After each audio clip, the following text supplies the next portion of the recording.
বিদ্যুৎ দপ্তর জানার সঙ্গে সঙ্গে ভাঙা খুঁটি বদলে বিদ্যুৎ দেওয়ার ব্যবস্থা করল। নমস্কার, বিশেষ একটি খবরে আমি মন্দিরা মাঝি। শুধু বিদ্যুৎ দপ্তরকে দোষারোপ করে ক্ষোভে ফেটে পড়লে হয় না, গ্রাহকদেরও একটা দায়িত্ব থাকে। বিদ্যুৎ দপ্তরের এমন কোনো পরিকাঠামো নেই যে কোথাও বিদ্যুতের তার ছিঁড়ে গেলে বা খুঁটি ভেঙে গেলে তারা সঙ্গে সঙ্গে খবর পেয়ে যাবে। নিয়ম অনুযায়ী গ্রাহকদেরই তা দায়িত্ব সহকারে বিদ্যুৎ দপ্তরে জানাতে হয়। অনলাইন বা বিদ্যুৎ দপ্তরের অ্যাপের মাধ্যমেও তা জানানো যায়। ঘাটাল থানার রত্নেশ্বর বাটিতে বিদ্যুৎ নেই বলে আজ 19শে মার্চ বৃহস্পতিবার সকালে স্থানীয় বাসিন্দারা পথ অবরোধ করেছিলেন।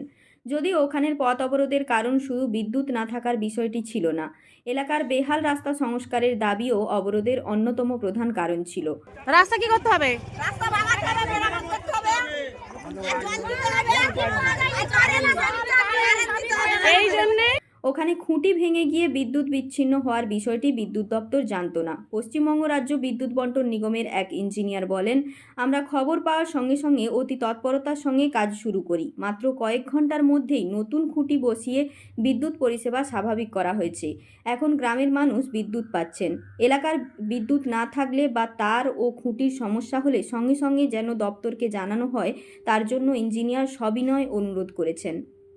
ঘাটাল মহকুমার সমস্ত খবরের আপডেট পেতে স্থানীয় সংবাদের ফেসবুক পেজ, ইউটিউব চ্যানেল এবং www.ghatal.net এর সঙ্গে যুক্ত থাকুন। নমস্কার।